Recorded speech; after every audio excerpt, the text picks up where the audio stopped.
Les affaires publiques n'ont plus de secret pour lui. Les vrais enjeux. Les vraies questions.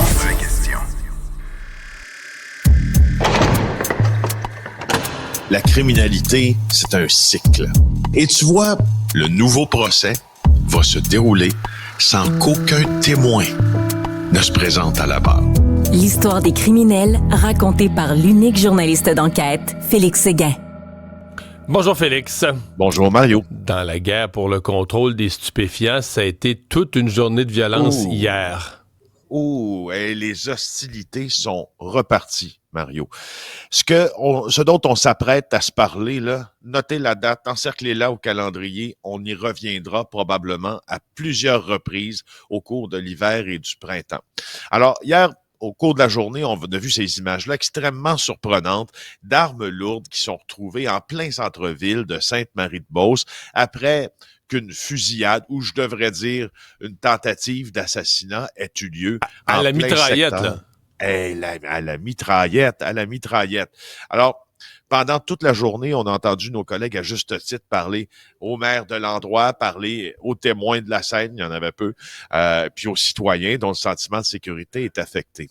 Et là, en fin de journée, au bureau d'enquête, on apprend que la victime dans ça, qui n'est pas morte, mais celle qui était visée, écoute, c'est Alexandre Maltais. Là, Alexandre Maltais, là, c'est pas comme on dit dans le milieu, j'utilise des guillemets, là, un frotteux, là. Alexandre Maltais, c'est un membre en règle du chapitre des Hells Angels de Québec. C'est pour l'une des premières fois une attaque en règle contre un membre à part entière de l'organisation criminelle. Oui, dans le passé, le gang de Dave Turmel et de Al Boivin ont essayé de s'en prendre au fameux Banane Auger, Mario Auger, à d'autres membres. Mais là, qu'on tente d'assassiner à la mitraillette en plein jour un membre de l'organisation, on est ailleurs, Mario. Et miraculeusement, il a même pas été blessé. On a tiré à la mitraillette sur son véhicule, puis il n'y a rien eu. Exact. Dans ce cas-ci, je te surprendrai pas en te disant que Alexandre Maltais n'a pas tout à fait collaboré avec la police après les événements. Il n'était pas intéressé à leur parler. Maltais est membre de l'organisation depuis 2017. Ça en fait donc là un membre qui a déjà de la criminalité derrière la cravate. Et là, notez ce que je vous annonce, là. Alexandre, il y a des conflits, c'est-à-dire il y a des conflits géographiques aussi qui tendent à se régler dans cette affaire-là. Donc, entre les indépendants puis les Hells Angels, il est, à ma connaissance, que les Hells Angels ont tenté de négocier la paix là, sur certains territoires en donnant des parties. Alexandre Maltais, c'est celui qui était responsable de la Côte-Nord.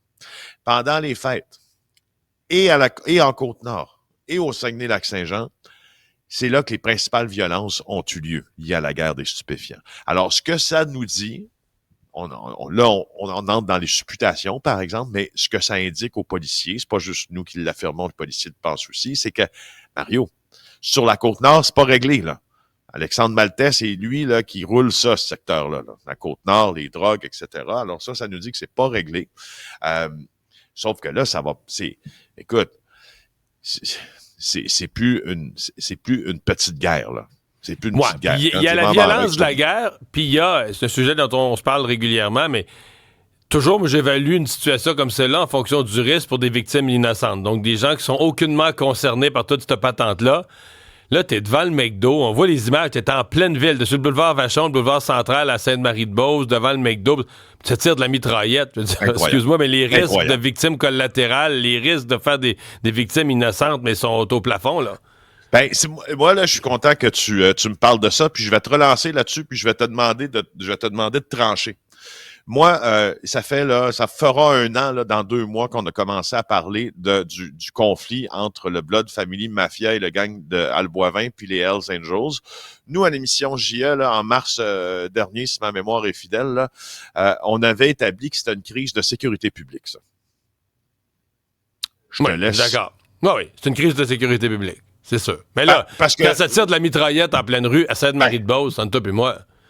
Ben, bon, tu vois, puis regarde, quand un jeune Ontarien vient à Québec pour y travailler, puis qui se fait loger 400 balles dans le corps près du lobby d'un hôtel sur la rive sud de Québec, à Lévis. Parce qu'on pense qu'il y a quelqu'un d'autre. Ouais. Parce qu'on pense qu'il y a quelqu'un d'autre. Si ça, c'est pas une crise de sécurité publique, je me demande ce que c'est. Ouais. Alors, j'ajoute à ça les victimes innocentes dont il fait partie, là, d'autres victimes. L'autre événement hier qui touche aussi quelqu'un lié au crime organisé, dans son cas, il a été moins chanceux, là. Ah oui, tout à fait. Beaucoup moins chanceux. Donc, cet homme-là, le Hells Angels, qui a été abattu devant son enfant de 4 ans, s'appelle Antoine de Marjorie Blais, âgé de 37 ans. J'ai parlé à beaucoup de gens qui le connaissaient hier. Certains disent qu'il était devenu prospect, c'est-à-dire là, en attente, dans l'antichambre du chapitre des Hells Angels de Trois-Rivières afin de devenir membre à part entière. À tout événement, certains autres le plaçaient derrière un club de Rivière-des-Prairies qui s'appelle les Full Metals. Pas un gros club, mais supporter des Hells Angels. Son garçon avait 3 ans, non pas 4. Ce que la police pense, c'est que c'est une purge interne après qu'il ait demandé une pause pour prendre soin de sa famille. Lui qui trouvait que c'était un rythme effréné de faire partie de cette organisation. Ensuite, on connaît les choses à mentionner, Mario. Il était le chauffeur attitré d'un membre en règle du chapitre de Trois-Rivières. Pour la police, ça fait pas de doute, là. En tout cas, c'est l'hypothèse principale de travail. Je dirais pas ça fait pas de doute, mais c'est l'hypothèse principale. Il a été assassiné par ses pairs. Pour le monde criminel, tendance à placer le BFM ou les indépendants derrière cet assassinat. Quoi qu'il en soit, je peux te dire que hier, il y a des gens qui ont passé la soirée sous les dents, prêts à en découdre avec les gangs indépendants. Mais ce qu'on appelait jadis, ça va peut-être rire que je te reçois, ce qu'on appelait aujourd'hui les codes de conduite ou les codes à l'intérieur d'un monde criminalisé, me diras-tu, mais les codes d'honneur et tout ça. Le petit gars dans le char, mais c'est pas la première fois, là, ça fait quelques fois, mais le petit gars dans le char, on le tire, son père dans le véhicule, devant lui, il n'y a plus rien qui tient, là.